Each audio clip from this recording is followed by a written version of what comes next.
Hello, welcome back. Today we're going to be going over everything you need to know about bow skill-wise.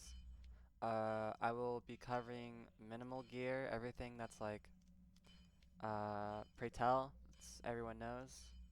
Um, but as far as skills, I will be covering that mainly. Now, what I want to go over first, so let's check my base damage. My base damage right now is 32,809. Now, we're going to go over power first, so let's get anything that doesn't increase my damage here. Okay, so we're basically going to go test if stun chance works on a bow. So this is a common misconception that stun chance does increase your damage. So you see I was at 32,809. I don't know if it's bugged or whatnot, but let's grab, common stun perks, Borrowed Force for example. 32,809. My damage is not going up even though I have a very high multiplier, which is 30%. It should be going up by 30%. It's not. Now, I can even show you. Let's try with, for example, Paralyze. 35,446. But if you see, I can take Borrowed Force off, and it will still be the same.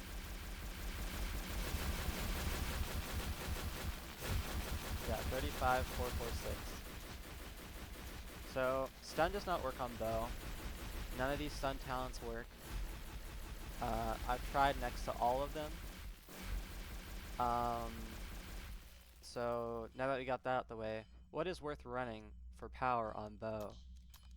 I'd say you'd want to run anything that increases your damage. So, I run Heavy Ordnance, Bloodlust, Fury, Fire Armor, Resilience, and Charge Strike. Do not get Charge Strike wrong.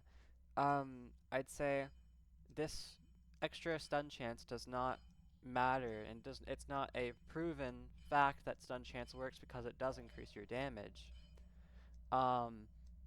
It just increases your damage by a flat 20%. That's why Charge Strike is good. It's not the stun chance. It's the damage buff. And as far as this, what's most worth running here would be Suppression, God of War, and Brute Strength. They all increase your damage by a lot. And Lightning Body is very good. Do not use any of these because that's more so for Vengeance. Do not use Vengeance, Flame Body, or Forced Calm. That's more so for sword builds. I'd say use Lightning Body. That increases your flat damage by a 20% extra. That's like really good because on bow you do lots of physical damage. And Primal Desire will increase your cap for Fury by an extra 20. So if you add that up with Fire Armor, that's 1% for the Fury, so that's 20%, and then 1% extra for the Fire Armor. So that's a 40% damage increase just from Primal Desire alone. Now, so basically for agility, you want to grab anything that can keep your swiftness up and anything to give you multipliers.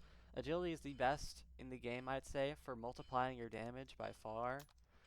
You want to grab Vicious, Agility, and Feral, Frenzy, Nimble, Heavy Ammunition, Piece of Cake, Elemental Mastery, Arcane Mastery, Strength from Within, and Physical Mastery.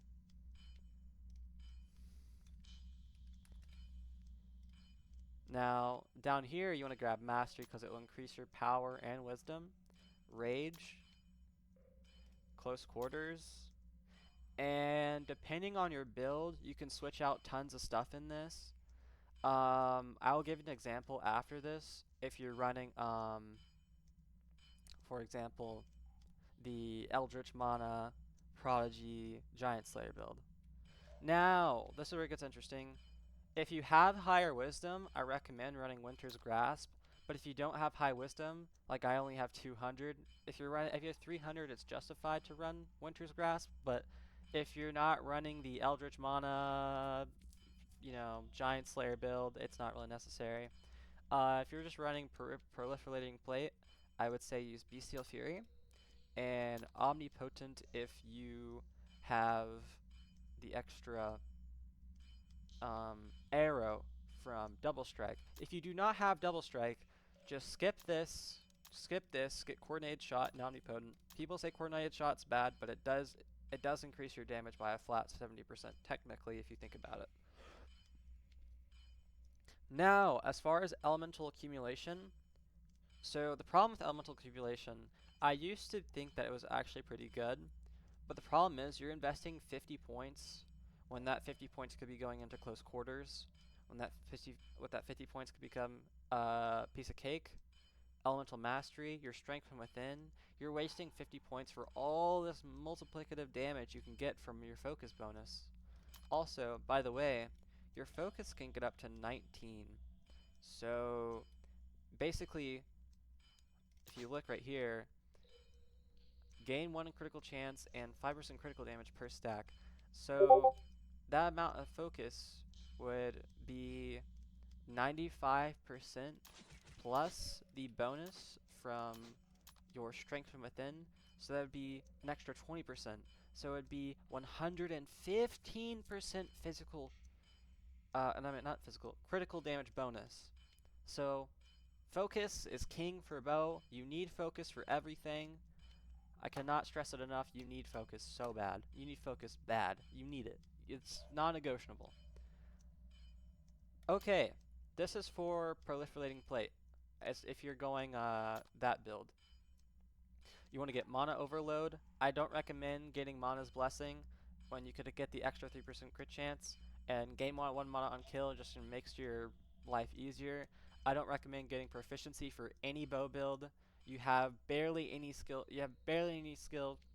delay at all on bow. Your skills take little time to cast, and the 5% extra magic damage bonus is not better than spending your points elsewhere. So what you want to grab here is Erudition, Charge Up, Versatility, Slow Strike, and Alternating Current. You need Alternating Current for something else in here. If you're running Eldritch Mana, Giant Slayer, or you're running Bloody Source, Proliferating Plate. You want to grab Elemental Dominance, Elemental Mastery, and Overload. So if you're not going the Giant Slayer route, you don't need Wither.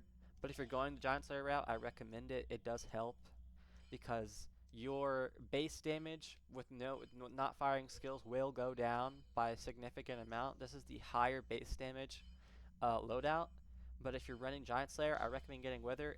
It'll make your life so much easier if you're running Dungeon. I grab Sublimination, and then I grab Bloody Source here. Sublimination will consume 10 mana to negate whatever damage. And basically, if you didn't know, you can keep holding jump down. So it'll eventually get to the point where it'll catch up with your cooldown, and you can constantly jump while using your bow. And that will basically give you survivability right there, on top of the 2 hits you can negate with 20 mana. I would say, as far as that is all for that. Okay, now time to go over everything you need for Giant Slayer bow.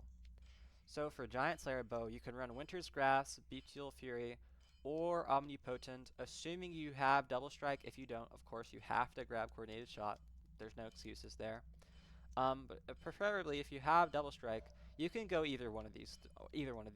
It won't really hurt you that bad. You'll benefit from all of it, whether it be the extra fire rate or the extra strength bonus, or the gain 1 strength for every 10 agility. I do not recommend Bestial Fury in some cases because you could just take 50 points out of your agility and put it into power or wisdom. So be very cautious if you're even going to use Bestial Fury, because that points could be going somewhere else. Because let's say you buy Bestial Fury for 50 points, well, it's only giving you 30 at the end of the day, preferably. It's only giving you 30, and that 30 won't be multiplied very well. So you probably just get an extra 5 points just by putting it in power by itself. So you have to remember that when you're putting stuff into agility. It's not all sunshine and rainbows. Now, again, for the Giant Slayer build, I'd recommend Omnipotent Bestial Fury or Winter's Grasp. I recommend Close Quarters, Rage, Mastery, and Mana Weave. Mana Weave is non-negotiable. Mana Weave makes your damage insane. You'll have 70 mana, right? And then the gain 1 mana on critical hit consumes all your mana. Basically, it'll give you 1 mana for critical hits, 1 mana for the alternating current, and then 1 mana for the kill. So you're able to get your mana like back to 70 before the next skill reset. So basically, you get the bonus of basically having Bloody Source on 3500 HP. You're getting that 70% bonus for free, by the way. It's only 30 points for 70% critical damage bonus. It is really good. I recommend pairing this with Sublimination, Arcane Arts, and Eldritch Mana. That's what you want to do through there, because this will increase your damage by 1% per mana cap. So what happens is, you'll use your moves, get the extra 70% from critical damage, and then you'll build up your mana back to the 70% marker, and you'll basically get that 70% damage on top of what you've already spent. So slowly you'll get it back, so that's like 100%, and then 110, 120, and you'll get back to 140%. So 140% is a crazy bonus for, I want to say, 110 points in total. You need this. I don't know why people say, oh, it brings your survivability down. No, it doesn't. You get your mana back so fast. No, it doesn't.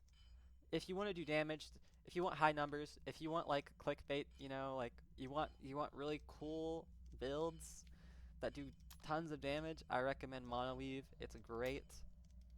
As far as power, all's the same here. Nothing's changed. And that's all for your skills.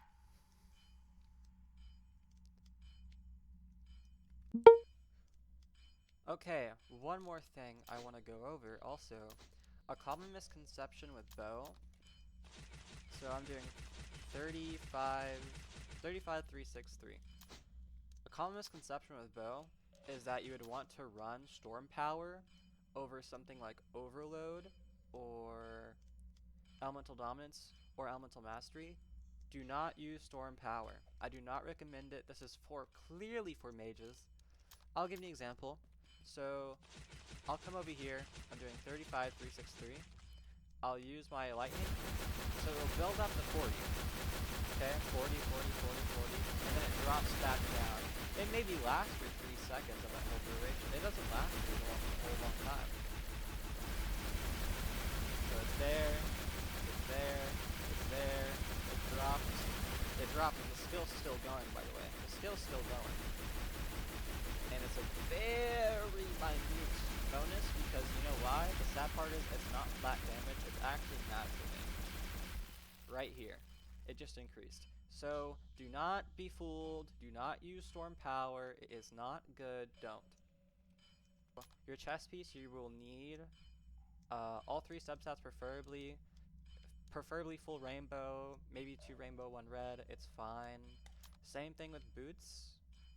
This is what you would want for your boots. Same thing. For your belt, it's very hard to get, I know, but you're going to need double rainbow points of damage for both of your types, and then preferably you'd want critical chance, and then 2 substats of wisdom, agility, or strength. For your gear, this is not my actual gear, I'm just giving an example. You'd want something like this, preferably for your proliferating plate. Preferably not wisdom. You'd want all stats perfectly. So you'd want all stats, critical damage, and skill level. But if you can't get that, always settle for a plain rainbow substat. It won't hurt you. And this is not my gear, obviously. I'm just giving an example.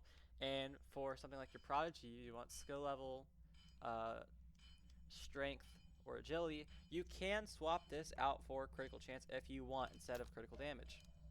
That is very much a thing you can do. But beware that extra critical damage, depending on what you're putting it into. If you you have to calculate that with the extra stats you could potentially have from your stats alone. So if you have really high stats, it equates to high damage, but sometimes those stats, if you're putting in the wrong places, it will give diminishing returns for how much points you're putting in. So just be aware from that, because there's only so much damage multipliers in this game you can have at one time. And same thing with the helmet, you'd preferably want like double substat and then critical chance also, and whatever for the top. Anyways, that was all. Thank you for watching. I might post another one soon over crafting, so if you'd like to see that, drop a comment down below and a like to see what you want, and I'll probably make it. I'm having fun, so thank you, and I hope you enjoyed. Bye.